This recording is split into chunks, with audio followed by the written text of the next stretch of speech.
ಒಂದು ಮಾತು ನೀವು ಈಗಲೂ ಕೂಡ ಗೂಗಲ್ ಮಾಡಿ ನೋಡಿ, ವಿಶ್ವದಲ್ಲಿ ಅತಿ ವೇಗವಾಗಿ ಪ್ರಗತಿ ಹೊಂದ್ತಾ ಇರುವಂಥ ರಾಷ್ಟ್ರ ಯಾವುದು ಅಂತಂದರೆ ಭಾರತ ಅಂತ.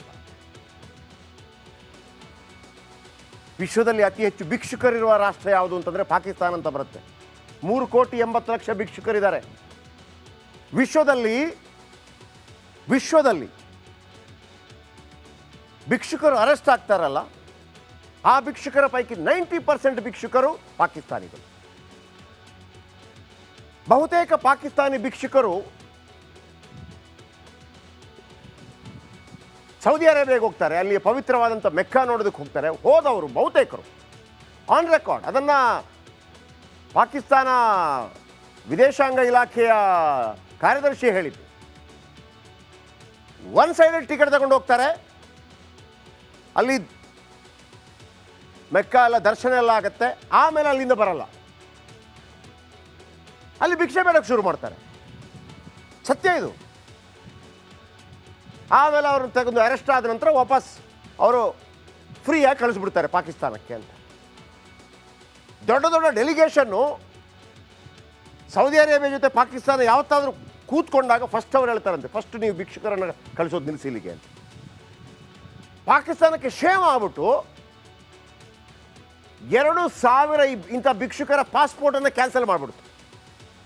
2,000. ಆಮೇಲೆ ನೀವು ಇನ್ನೊಂದು ಮಜಾ ಕೇಳಿ, ಅಲ್ಲಿ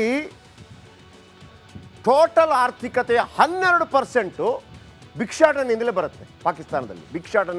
ಭಿಕ್ಷಾಟನೆ ದೊಡ್ಡ ಬಿಸ್ನೆಸ್. ಆದರೆ ಅದಕ್ಕೊಂದು ಕಾರಣ ಕೂಡ ಇದೆ. ಇಸ್ಲಾಂ ರಾಷ್ಟ್ರಗಳಲ್ಲಿ ಇಸ್ಲಾಂನಲ್ಲಿ ಹೇಗೆ ಅಂತಂದರೆ, ಸಾಧಾರಣವಾಗಿ ಈ ರೋಜಾ ಟೈಮು ಈ ಟೈಮಲ್ಲೆಲ್ಲ ವಿಪರೀತವಾಗಿ ದಾನ ಕೊಡಬೇಕು ಅಂತಿರುತ್ತೆ. ತಾವು ಅರ್ನ್ ಮಾಡಿದ 10% 20% ಕೊಡಬೇಕು ಅಂತಿರುತ್ತೆ. ಆ ಕಾರಣಕ್ಕಾಗಿ ಆಗುತ್ತೆ. ಆದರೆ ಅದನ್ನೇ ಎನ್ಕೇಶ್ ಮಾಡೋರಿದ್ದಾರೆ. ಸರ್, ಆರ್ಥಿಕತೆ 18% ಬಿಸ್ನೆಸ್. ವಿಶ್ವದ 90% ಎಲ್ಲಾದರೂ ಭಿಕ್ಷುಕರು ಅರೆಸ್ಟ್ ಆದರೆ ಅದು ಪಾಕಿಸ್ತಾನಿಯರಾಗಿರ್ತಾರೆ. 90%. 2,000 ಭಿಕ್ಷುಕರ ಪಾಸ್ಪೋರ್ಟನ್ನು ಕ್ಯಾನ್ಸಲ್ ಮಾಡಿದೆ. 59 ಲಕ್ಷ ಕತ್ತೆಗಳಿದೆ, ಕತ್ತೆಗಳ ರಾಜಧಾನಿ. ಕತ್ತೆಗಳನ್ನು ಎಲ್ಲಿಗೆ ಮಾರ್ತಾರೆ? ಚೀನಾಗೆ ಮಾರ್ತಾರೆ. ಚೀನಾಗೆ ಔಷಧಿಗೆ ಬೇಕಾಗಿದೆ, ಅದರಿಂದ ದುಡ್ಡು ಬರುತ್ತೆ.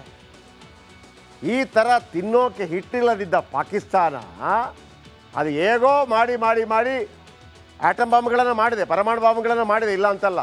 ಆ ಪರಮಾಣು ಬಾಂಬ್ ಮಾಡಿದಂಥ ವಿಜ್ಞಾನಿ ಇದಾನಲ್ಲ, ಅವನು ಕಳ್ಳನೇ ಸರ್. ಅವನದನ್ನು ಉತ್ತರ ಕೊರಿಯಾಗೆ ಮಾರ್ಬಿಟ್ಟ. ಅವನದನ್ನು ಉತ್ತರ ಕೊರಿಯಾ ಇವನಿದಾನಲ್ಲ ಅವನಿಗೆ ಮಾರ್ಬಿಟ್ಟ, ಅಲ್ಲಿಗೆ ಮಾರ್ಬಿಟ್ಟ. ಯಾರು ಇಲ್ಲಿ ಅಣುಬಾಂಬ್ ರೆಡಿ ಮಾಡಿದ್ರು ಆ ಥರನ ಜೈಲಿಗೆ ಹಾಕಿದ್ರು. ಪರಿಸ್ಥಿತಿ ನೋಡಿ ಪಾಕಿಸ್ತಾನದ್ದು. ಜುಲ್ಫಿಕಾರ್ ಅಲಿ ಭುಟ್ಟೋವನ್ನು ಯಾರು ನೇಣಿಗೆ ಹಾಕಿದ್ದು? ಅವರೇ. ಬೆನಜೀರ್ ಭುಟ್ಟೋವನ್ನು ಕೊಂದಿದ್ದು ಯಾರು? ಅವರೇ. ಆಮೇಲೆ ಅಲ್ಲಿ ಪ್ರಧಾನಿ ಇದ್ದಾರೆ, ಆಮೇಲೆ ಸೈನ್ಯ ಇದೆ. ಈಗ ಪ್ರಧಾನಿಯವರಲ್ವಾ ಈ ಬಿಸ್ನೆಸ್ ಬಗ್ಗೆ ಮಾತಾಡಬೇಕಾಗಿರೋದು, ಇನ್ವೆಸ್ಟ್ಮೆಂಟ್ ಮೀಟರ್ ಬಗ್ಗೆ ಇವರಲ್ಲ. ಯಾರು ಗೊತ್ತಾ? ಅಲ್ಲಿಯ ಸೈನ್ಯ ಮಾತಾಡುತ್ತೆ. ಸೈನ್ಯ ರಿಯಲ್ ಎಸ್ಟೇಟ್ ಎಲ್ಲ ಮಾಡುತ್ತೀರಿ ಅಲ್ಲಿ, ಹೇಳ್ತೀರಿ ಅದ್ರ ಬಗ್ಗೆ ಕತೆ. ರಿಯಲ್ ಎಸ್ಟೇಟ್ ಎಲ್ಲ ಮಾಡುತ್ತೆ. ನೀವು ಸ್ವಲ್ಪ ದುಡ್ಡು ತಂದು, ಆಮೇಲೆ ಸೈನ್ಯ ಮತ್ತು ISI ಇವರು ಸಾಕೋದು ಭಯೋತ್ಪಾದಕರನ್ನು. ಬನ್ನಿ, ಈಗ ತಿನ್ನೋಕೆ ಹಿಟ್ಟಿಲ್ಲದಿದ್ರೂ ಕೂಡ ತಿರುಪೆ ಶೋಕಿಗೇನು ಕಡಿಮೆ ಇಲ್ಲ ಪಾಕಿಸ್ತಾನಕ್ಕೆ. ಪಾಕಿಸ್ತಾನದ ಸಚಿವನೊಬ್ಬ ಭಾರತಕ್ಕೆ ಪರಮಾಣು ಯುದ್ಧದ ಬೆದರಿಕೆ ಹಾಕಿದ್ದಾನೆ. ಯಾವ್ಯಾವ ಆದರೆ ಒಂದು ಮಜಾ ಏನು ಗೊತ್ತಾ? ಇವ್ರ ಹತ್ರ ಪರಮಾಣು ಕ್ಷಿಪಣಿ ಇದೆ, ಪರಮಾಣು ಅಸ್ತ್ರ ಇದೆ. ಅದನ್ನು ಹೊತ್ತೊಯ್ಯುವ ಸಾಮರ್ಥ್ಯ ಇರುವಂಥ ಒಂದು ಇಲ್ಲ. ಕಂಪ್ಲೀಟಾಗಿ ಹೊತ್ಕೊಂಡೋಗಿ ಹಾಕಬಹುದು, ಇಲ್ಲ. ಆದರೆ ಕೇಳಿಸ್ಕೊಳ್ಳಿ ಅವರ ಮಾತನ್ನು. बिहारियां पे झुल दे यार, तुम बहुत ही कस मित्र गेम है। चलो मेरे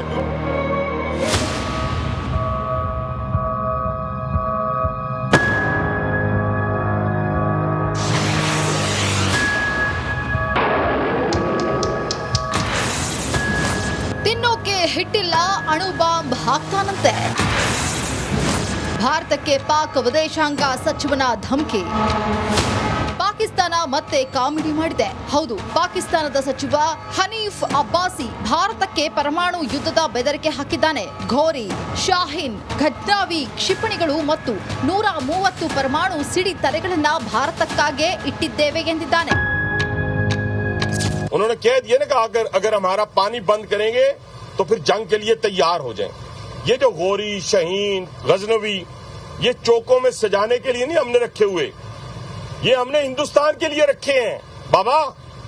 ये जो 130 एटॉमिक हमारे पास वेपन है वो हमने सिर्फ मॉडल बनाने के लिए नहीं रखे हुए, और आपको पता ही नहीं कि हमने पाकिस्तान के किस किस हिस्से में रखे हुए हैं। ये दुनिया भी जानती है, आप भी जानते हैं।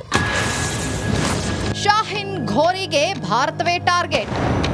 ये जो बैलिस्टिक मिसाइल हैं, ये जो क्रूज मिसाइल हैं, ये जो शहीन है, गौरी है, ये मैं फिर दोहराने लगा हूं, ये हमारे चौकों में नहीं है।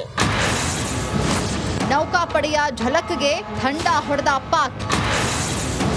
ಟ್ರೈಲರ್ಗೆ ಹೀಗೆ, ಸಿನಿಮಾ ಅಂದ್ರೆ ಅವರ ಕತೆ ಅಷ್ಟೇ.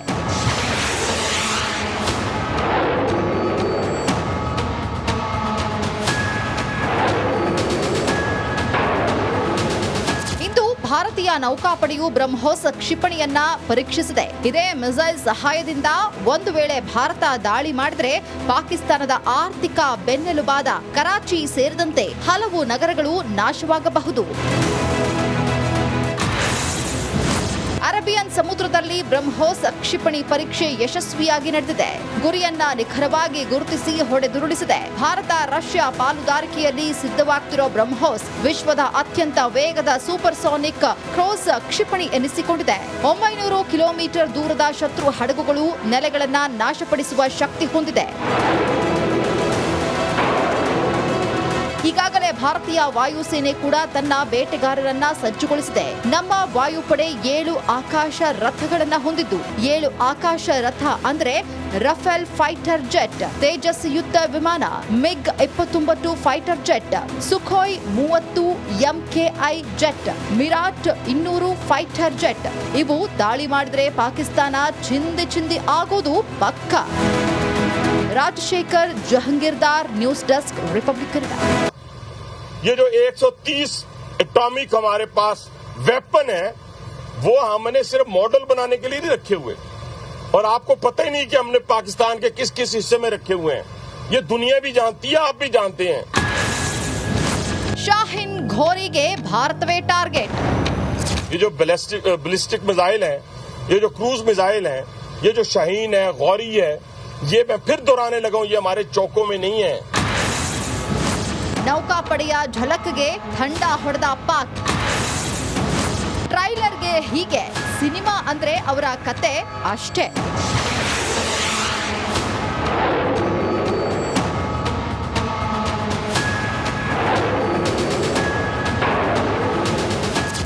ಭಾರತೀಯ ನೌಕಾಪಡೆಯು ಬ್ರಹ್ಮೋಸ್ ಕ್ಷಿಪಣಿಯನ್ನ ಪರೀಕ್ಷಿಸಿದೆ. ಇದೇ ಮಿಸೈಲ್ ಸಹಾಯದಿಂದ ಒಂದು ವೇಳೆ ಭಾರತ ದಾಳಿ ಮಾಡಿದ್ರೆ ಪಾಕಿಸ್ತಾನದ ಆರ್ಥಿಕ ಬೆನ್ನೆಲುಬಾದ ಕರಾಚಿ ಸೇರಿದಂತೆ ಹಲವು ನಗರಗಳು ನಾಶವಾಗಬಹುದು.